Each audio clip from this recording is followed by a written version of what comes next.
सातारा जिल्हा क्रीडा महोत्सवात मान तालुक्यास उपविजेतेपद, मान पंचायत समितीतील कर्मचारी खेळाडूंची उल्लेखनीय कामगिरी।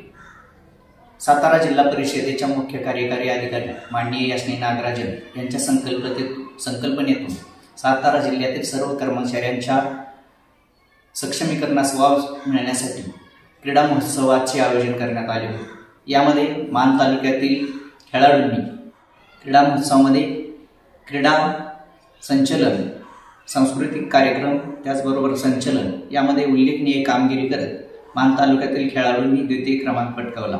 या यशाबद्दल जिल्हा परिषदेच्या मुख्य कार्यकारी अधिकारी माननीय यास्नी नागराजन त्याचबरोबर पंचायत समितीचे गटविकास अधिकारी माननीय प्रदीप शेंडगे यांनी सर्व विजेते आणि सहभागी खेळाडूंचे अभिनंदन केले। सांघिक क्रीडा प्रकारात मानच्या पुरुष तसेच महिला रस्सीखेच संघाने प्रथम क्रमांक पटकावला, तर कबड्डीमध्ये पुरुष संघाने उपविजेतेपद मिळवले।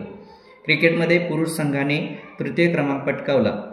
महिला दुहेरी बॅडमिंटनमध्ये मानच्या मनीषा साबळे व दीपाली फरांदे या जोडीने उल्लेखनीय कामगिरी करत तृतीय क्रमांक पटकावला। वैयक्तिक क्रीडा प्रकारातही मानच्या खेळाडूंनी दमदार कामगिरी केली। यामध्ये पुरुष थाळीफेकमध्ये राहुल माळवे प्रथम, महिला थाळीफेकमध्ये मनीषा गर्डे प्रथम, पुरुष एकेरी टेबल टेनिसमध्ये डॉक्टर गौरव कोरे प्रथम, पुरुष लांब उडीमध्ये विक्रम शिंदे द्वितीय, महिला गोळाफेकमध्ये आशा यादव द्वितीय, तर 200 मीटर धावणेमध्ये मेघा कदम द्वितीय या खेळाडूंनी उज्ज्वल यश संपादन केले। स्पर्धेसाठी मानचे गटविकास अधिकारी प्रदीप शेंडगे, सहाय्यक गटविकास अधिकारी चंद्रकांत खाडे, अधीक्षक भास्कर गायकवाड, जिल्हा समन्वयक राजाराम तोरणे, तालुका समन्वयक चंद्रकांत जाधव, संतोष माळवे यांच्यासह कर्मचारी व खेळाडूंनी परिश्रम घेतले। मानचे गटविकास अधिकारी प्रदीप शेंडगे यांच्या नेतृत्वाखाली मान टीमने दिमागदार संचलन केले। चित्ररथ सोहळ्यामध्येही पारंपरिक मानदेशी गजनृत्य सादर करून सर्वांची मने जिंकली। सांस्कृतिक कार्यक्रमात सागर जाधव व शुभांगी बोबडे या शिक्षकांनी भारधार मराठी द्वंद्वगीतांचे सादरीकरण केले। तसेच महिला ग्रुपने जुन्या हिंदी गीतांचे मॅशअप सादर करून उपस्थितांना मंत्रमुग्ध केले। त्याबद्दल मुख्य कार्यकारी अधिकारी माननीय यास्नी नागराजन तसेच गटविकास अधिकारी प्रदीप शेंडगे यांनी सर्व